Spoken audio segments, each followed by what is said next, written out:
Hello people, I am Jaby Koay. If I look tired, that's because it's 2 in the morning. And if I don't look tired to you, that's because I just always look tired.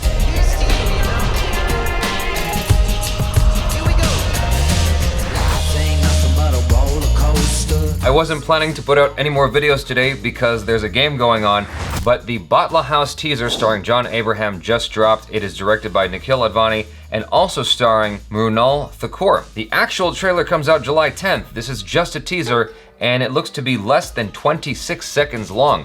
So I have no idea how much I can really say about a teaser that is 25 seconds long, but let's see what the Jaby Koay guy, the Jabster, the Jab man, Jabs can do. It's late, as you can see, with the incessantly annoying jokes. Here we go.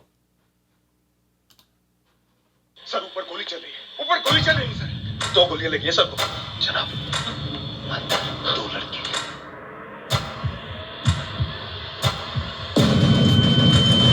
Stop! उस दिन क्या हुआ बाटला house में? क्या हम गलत थे? क्या मैं गलत था?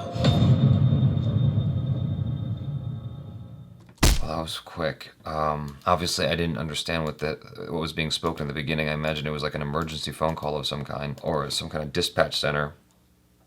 Okay, I'm gonna take a look at this one more time, just because it went by so fast. I'm gonna start in the middle though.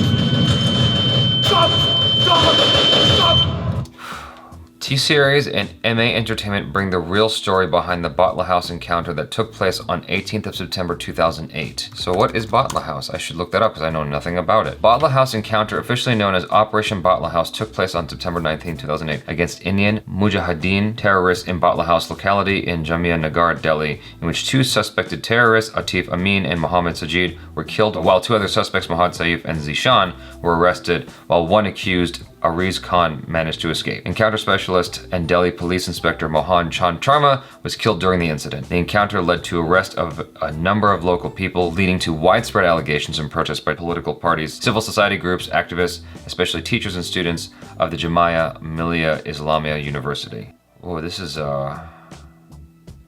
some deep water stuff, man. Wow. Well, I guess if you're already familiar with the incident, just that little thing they showed you alone is enough to get you excited to see what else is to come, and the fact that it's John Abraham, that's got me interested, of course.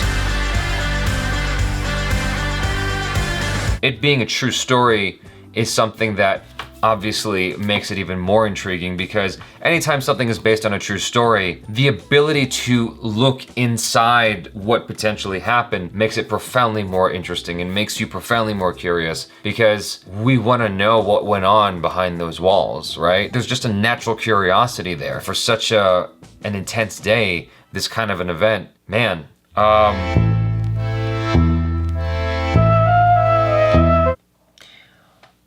30 people were killed and 100 were injured. Jesus. Wow. I guess John Abraham's doing true stories now. That's what he does. He did the one about India building their first nuclear missile, and there was one after that. I can't remember the name of it for the life of me at this moment in time. I didn't get a chance to see it. It was where he had that interesting haircut.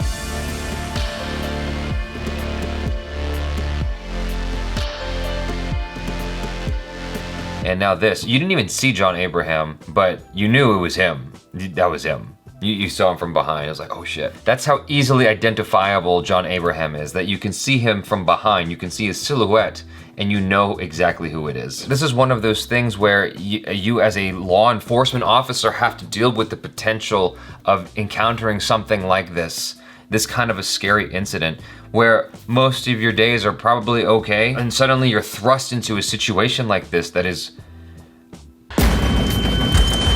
harrowing. Just reading a little bit about it on the Wikipedia page, this whole thing sounds intense and scary and very upsetting. It's one of those things where I'm like, oh gosh, I hope this stuff is quite mitigated now and doesn't happen anymore. This is so recent. This was only like 11 years ago that this took place. It's one of those things where every time a terrorist incident happens, it just kind of, I feel like, especially for the people local to the area, it leaves this mark on you of fear, like it could happen again, and you feel so helpless to it.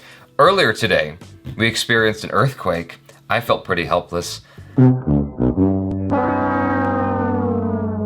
It's so not relevant, but it was like my brain was immediately looking for some way to relate to this, because outside of the show 24, you don't really hear about terrorist incidences in LA. You hear about it in other parts of the country, but not LA. Thank goodness. Not yet. Let's hope it just stays that way, yeah? I am looking forward to the trailer of BATLA House to learn more about the movie. Would love to hear your thoughts, and especially if you were someone who was anywhere near this incident or have any family members that were anywhere near this incident when it took place. If you've got any personal encounters that you want to share in the comments, I would love to hear it and learn more about this from you guys personally, directly. You know, if it's at all possible to just keep it, you know, as a safe environment. This is a lot to ask from the comment section of any YouTube video, but like, if it's possible to keep it friendly and just as an area to like talk about our feelings, especially if you have encountered, like if you've been anywhere near this incident, I just would like to hear your feelings about it and like what your experiences were, what that was like. If you have any family members that were affected by this, if you were in any way affected by this, I would love to hear your take on this trailer, on this teaser rather, and how you're feeling about the film that is ultimately to come from this. That's always one of those things that is I'm curious about. The filmmakers always have to be respectful towards the survivors of these kinds of incidences. Like, how do you do that? How do you go about telling this story and not reopen those wounds for people and just, you know, and not disrespect them? It's interesting. I remember hearing about World War II veterans going and watching Saving Private Ryan and how it took them back there. I thought to myself, I would not want to watch that movie if I was a World War II vet. I would not want to revisit those awful, horrific memories. And so I wonder if, you know, people who are remotely connected to this could even watch this movie. It's rough. Like, this is a real incident that really affected a lot of people, apparently. Because it's not just those injured. It's not just those who were killed. It's the fallout, the people they are connected to, like a web. You know, each of these people have families and friends and families who survived and now have to deal with the repercussions of this incident. That's rough. That's devastating. Even if you survived, then you got survivor's remorse, or survivor's guilt rather. There was someone who survived the last domestic terrorist incident here, where there was a school shooting. It was Marjorie Stoneman Douglas High School. There was a woman who took her own life. A student who took her own life because she had survivor's guilt. Which just, it's crazy. You feel bad for living, for surviving the incident. I can imagine how the 100 people who were injured felt when they came out of this. It's just, like I said, it's harrowing. I think it's really cool that John Abraham is taking on these different stories, these true stories, incidences based on real people and real events. And because sometimes you have these things where, in this particular instance, I mean, I don't know how much fame is not the word I'm looking for here, but how much of a tribute was made for the officers that survived this perilous incident.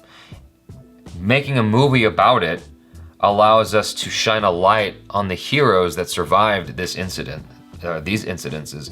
In, you know, the film where you.